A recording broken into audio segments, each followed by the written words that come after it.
The northernmost part of the globe, the Arctic, is a windswept polar desert. Here, during the brief summers, temperatures never rise above 10 degrees Celsius, while the long winters can average minus 40. It is one of the least hospitable places on the planet. Life here has developed remarkable responses to this icy environment. In this episode, we meet polar bears, walruses, killer whales, moose, and wolves.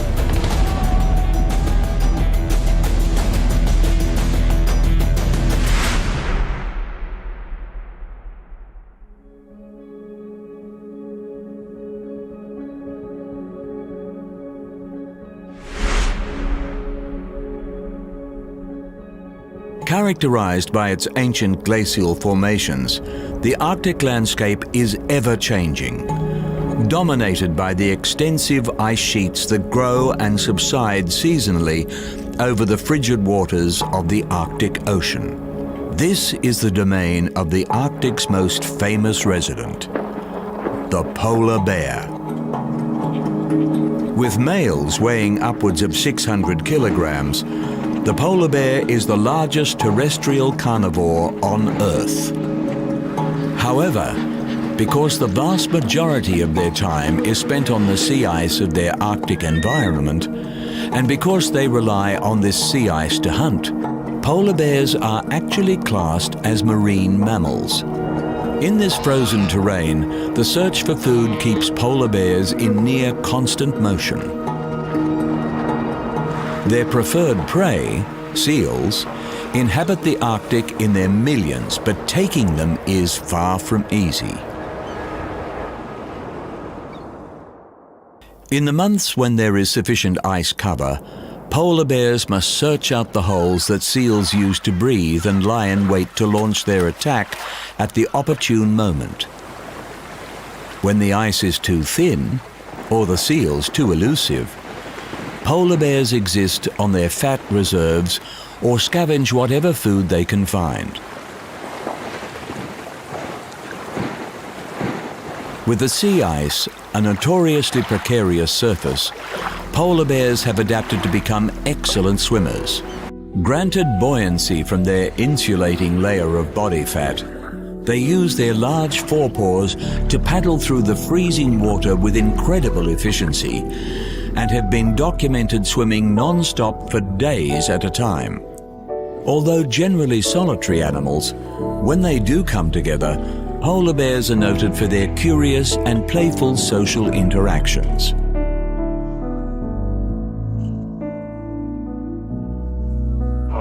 Young males especially can form friendship bonds and engage in play fights in order to prepare for mating competition later in life. Superbly insulated against the harsh Arctic winters, polar bears are active year-round.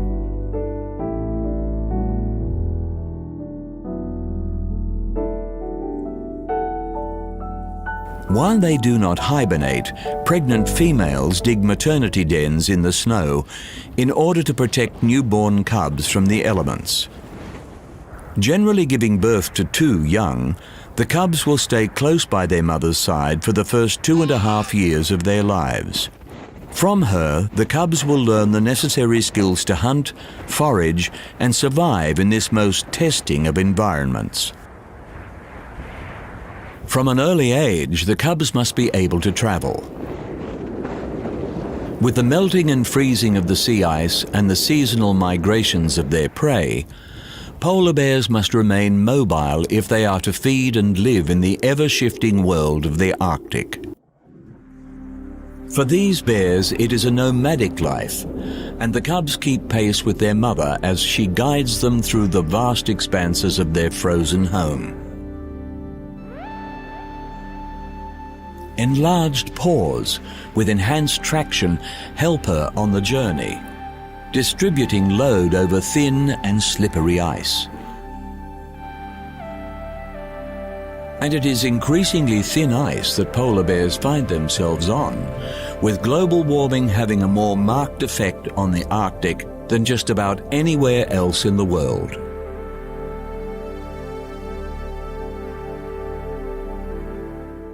shrinking ice sheets equate to a shrinking habitat for polar bears. And with the ice breaking up earlier each year, their prime winter hunting season is also being reduced, driving bears to shore with insufficient food reserves to endure the lean summer months. Adapting superbly over tens of thousands of years to survive in the Arctic's narrow temperature band, the question of how the polar bear will respond to today's rapidly changing climate is yet to be answered.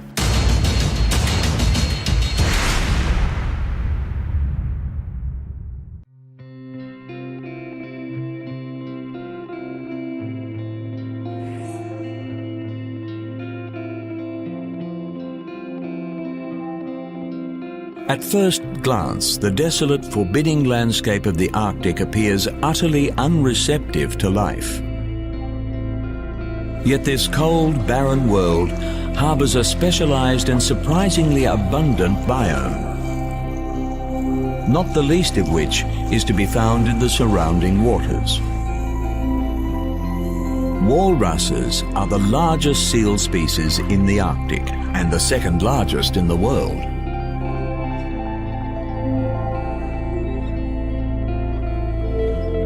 Social creatures, it is rare to see a walrus alone, but recent observations are indicating that onshore gatherings are increasing in size.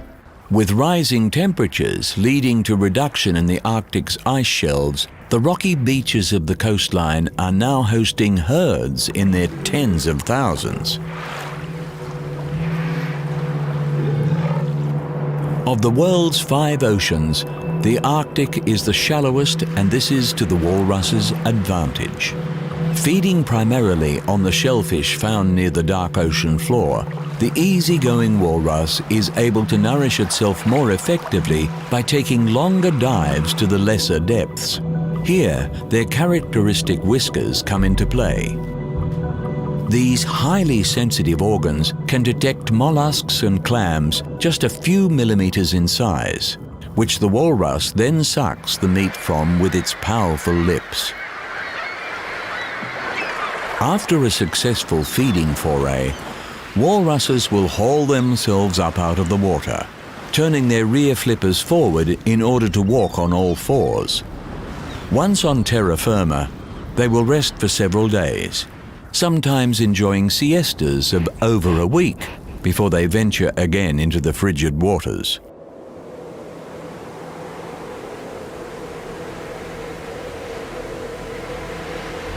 Because the Arctic Ocean is salt water, the water temperature must drop to minus 1.8 degrees Celsius before freezing, and the walrus is perfectly comfortable in these sub-zero conditions.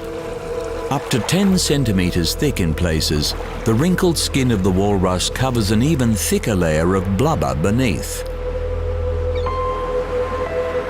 Not only does their blubber insulate them, it can also be converted to energy in order to see walruses through the Arctic's lean times when feed is less plentiful. Curiously, the purpose of walruses' most recognizable appendage, their tusks, is somewhat unclear. These elongated canines can reach a meter in length and were once thought to be used in feeding, though more recent research has shown this is not the case.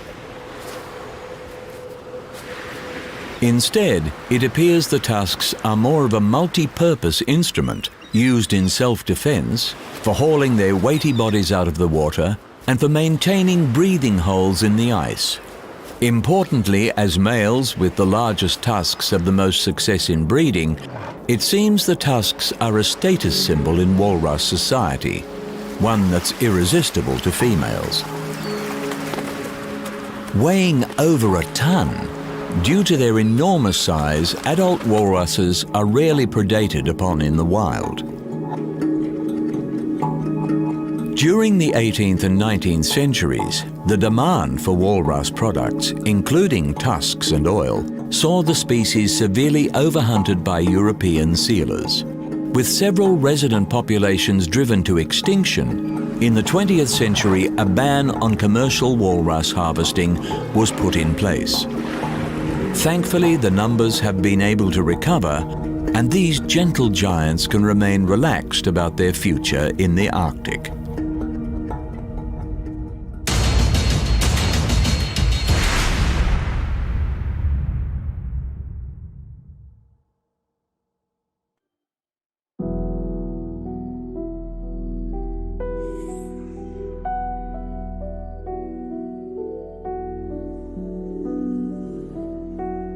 In the waters of the Arctic, one creature presides over all others: the killer whale, properly known as the orca.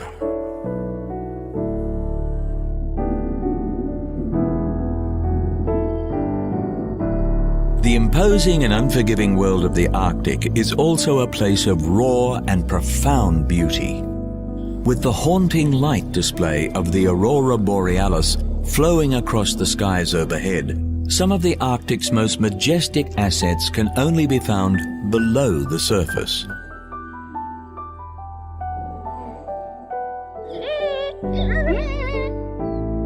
The largest members of the dolphin family, orcas, are actually more closely related to dolphins than they are to whales.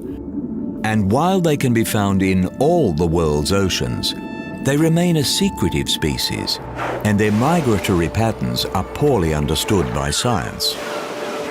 In the waters of the Arctic, orcas are considered frequent visitors rather than residents.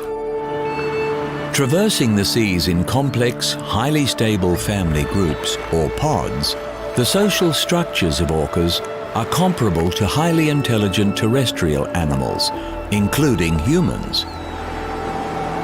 As long-lived creatures, as many as 4 generations of a family can travel together, sharing the care of the young and working in synchrony to form ruthless and efficient hunting parties. In the Arctic, the abundant resident seal colonies make up the preferred diet of killer whales, with seals seeking refuge from these marauding predators on the shoreline. Orcas have developed a remarkable hunting strategy.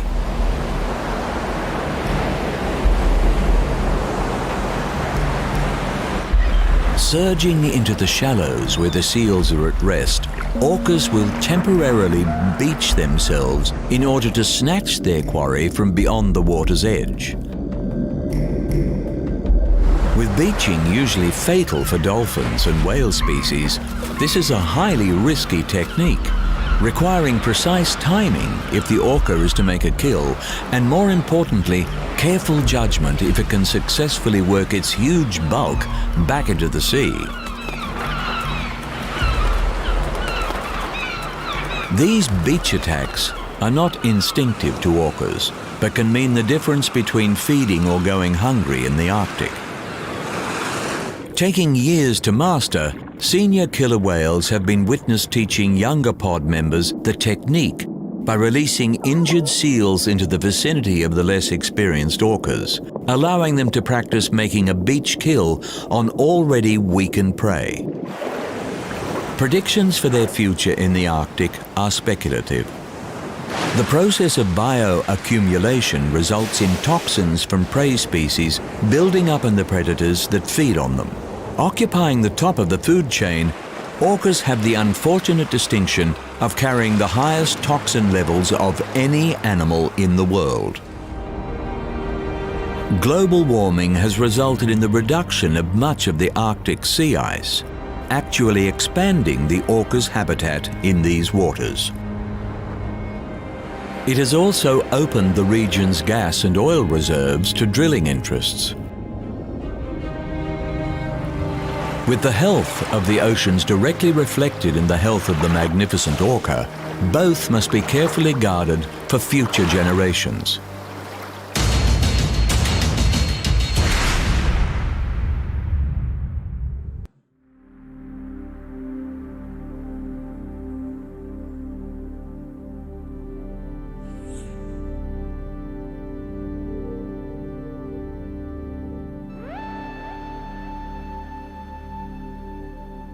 Also known as Arctic elk, the largest member of the deer family, the moose, is a true Arctic survivor. Coated in a layer of permafrost, the Arctic tundra is a treeless plain where only the most hardy shrubs and grasses can grow. Few large animals are capable of existing here. But dividing their time between the most luscious subarctic forest surrounds, moose are frequent inhabitants of these exposed plains.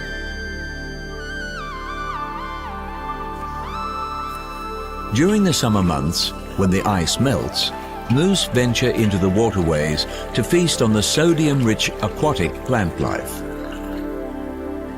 The only deer species capable of feeding underwater, the moose is equipped with muscles that close the nostrils and prevent water from entering its airways, allowing these unlikely animals to submerge themselves completely as they graze the underwater vegetation. As herbivores, moose consume around 30 kilograms of vegetation every day. To feed efficiently in the challenging Arctic environment, they have developed sensitive prehensile lips, which they use to feel out the fresh shoots from the harder twigs, stripping an entire branch of leaves in a single mouthful. In response to the limited feeding opportunities in the Arctic, moose are solitary creatures and, unlike most deer species, only rarely gather in groups. The mating season is the exception to the rule. During the rapid Arctic autumn, around September and October, moose come together to breed.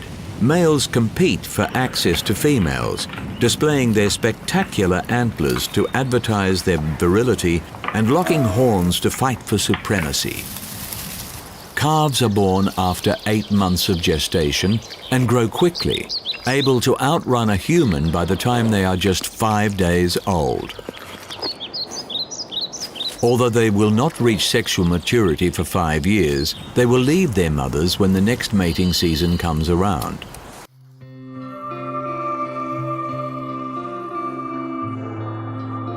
The hollow hair of the moose pelt provides excellent protection against the elements of the cruel Arctic winters. Mature bulls will shed their horns for added energy conservation, often consuming the velvet fur that covers them for the nutrition it provides. Regrowing in spring, antlers take around 4 months to fully develop, making them one of the fastest growing animal organs. Throughout the winter, the moose's wide hooves are used as snowshoes, assisting these heavy animals across the soft snow. They can also be employed in digging, scraping snow cover away in order to feed on the mosses and lichens beneath. But despite their resourcefulness, not all will endure the 9-month-long Arctic winter. For all their size, moose are surprisingly nimble creatures and are more than capable of defending themselves against their predators in the Arctic. Despite a history of intense hunting that drove one subspecies to extinction, the moose remains a hardy and widespread species whose global population is increasing.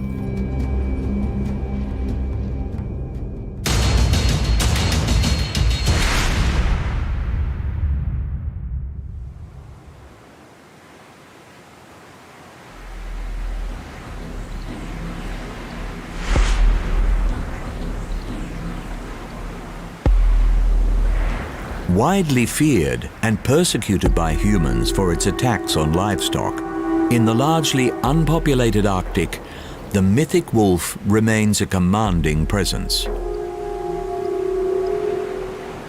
Once among the world's most widely distributed mammals, wolves occupied many habitats across the globe, from deserts to the Arctic tundra. In the face of deliberate eradication campaigns, today the Arctic stands as an enduring stronghold of the wolf. Here, a range of subspecies cohabitate, including the white-coated Arctic wolf. The largest members of the dog family, wolves are closely related to domestic canines. But genetics is one thing and behavior another, and the untamed wolf has an arsenal of adaptations to life in the Arctic wild. Preferring to target the vulnerable members of prey, animals such as deer and moose, wolves hunting as a pack or individually are capable of taking down species far larger than themselves.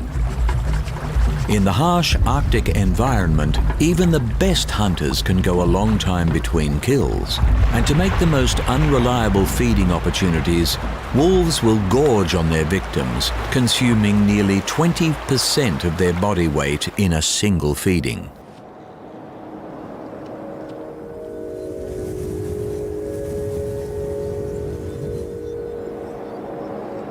Social animals, wolves generally form packs around a nuclear family model, with a mated pair at the head, accompanied by their offspring. With around 5 to 11 members, generally only the alpha pair of the pack are permitted to breed. With the breeding pair usually working the hardest during pack hunts, when a kill is made, they will eat first, feeding on the nutritionally rich organs so that they can continue producing healthy pups.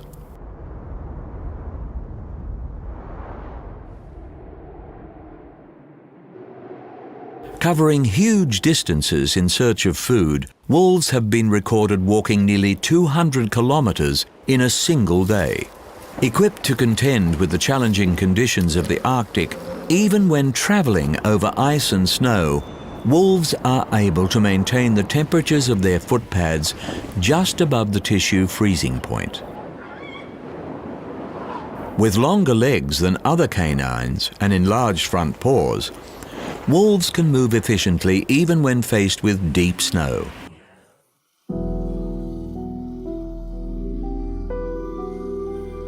Territorial animals, to ensure a most reliable supply of food, wolves in the Arctic tend to establish wide ranges, as large as several thousand square kilometers.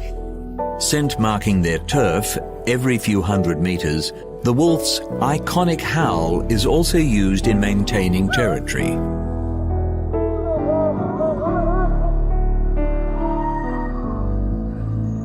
Fiercely defending their borders, territorial fights between rival packs are one of the major causes of wolf deaths in the wild.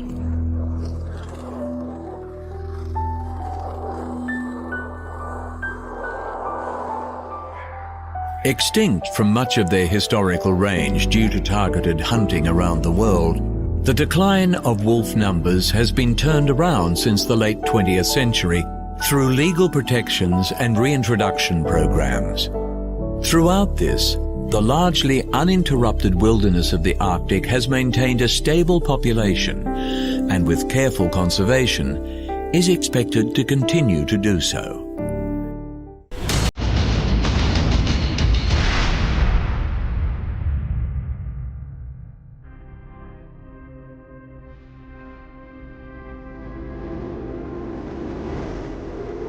In the Arctic, looks can be deceiving, and while outwardly hostile to life, this unique polar environment is alive with an intriguing array of specialized inhabitants. In this episode, we have met polar bears, walruses, orcas, moose, and wolves. For all its ferocity, the Arctic is a surprisingly delicate place, particularly sensitive to the effects of a changing climate. And with one of the most potent greenhouse gases, methane, stored in the Arctic's permafrost, the loss of ice cover here would accelerate the effects of global warming, a tipping point from which the Earth would be unlikely to recover. Distant from most of humanity, the Arctic is nonetheless connected to us all, and it is up to all of us to preserve it, not only for the sake of the Arctic, but for the sake of the world.